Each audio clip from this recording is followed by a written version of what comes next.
Day 9, post-op minimally invasive L4, L5 discectomy. And I wanted to kind of come on here and tell you some little things I wish I knew and some things that I did know to help you kind of prepare for your surgery, or if you've just had surgery, just some tips and tricks that I've kind of found and learned along my journey here. The first thing I wanted to say is to bring a pillow with you in the car when you go to the hospital, or have your partner or whoever's picking you up have a pillow in the car when they pick you up, because it's much more comfortable when you get into the car to have a little bit of padding back there. So that being said, practicing before your surgery, getting in and out of the car. That's pretty important. There are tons of videos, physical therapists that do videos on the right way to get in and out of a vehicle after this surgery. I'm going to spare you all of that because there's plenty of it out there. But I will say practice it. Practice getting in and out of the bed, keeping yourself in alignment at all times. Practice getting on and off the toilet. I mean, it sounds really kind of silly, but it's really important. So I would suggest that it would be really helpful. The other thing that I've thought about before surgery was to go around and think about all the things that I use on a daily basis and that I'm going to need to use. A lot of those things were down low where I couldn't reach them. So I pulled everything out. My house is a mess, I don't care, but it's all at counter height where I can just reach it. I don't have to try to squat down in any way and risk hurting myself. So that was a really important thing that I came up with.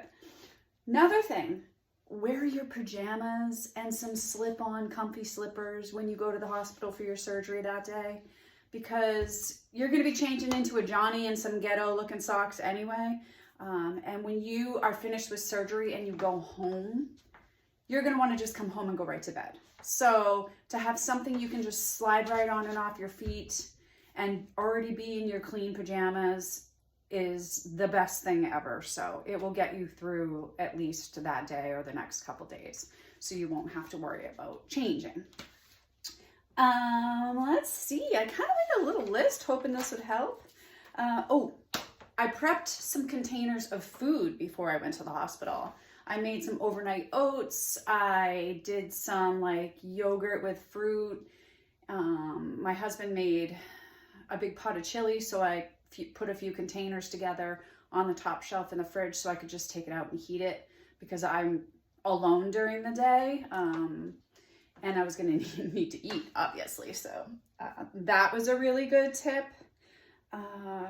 Another thing I would say is important is get something to keep you regular.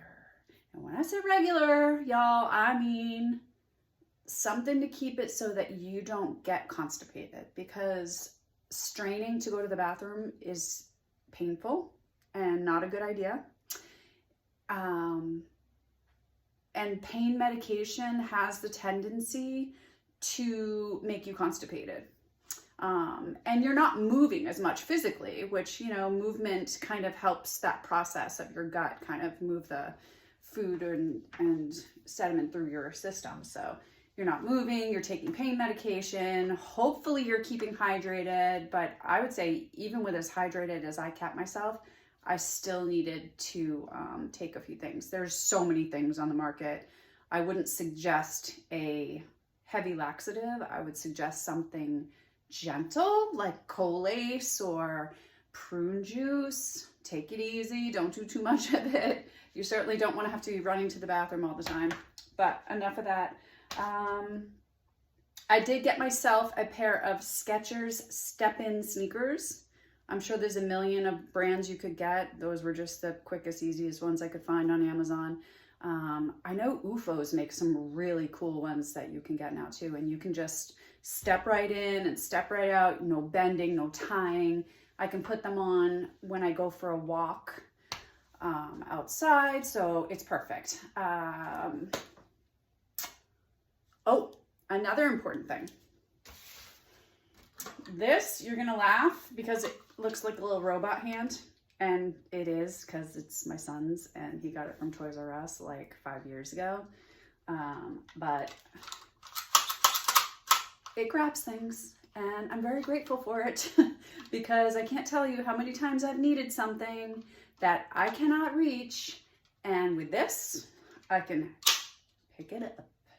I can even fold laundry because I can pick those clothes up out of the laundry basket and fold the clothes. So that has been a lifesaver, to be honest, and I keep it with me every room I go into. So that is it for my tips and tricks for surgery. Sorry I'm such a moron, but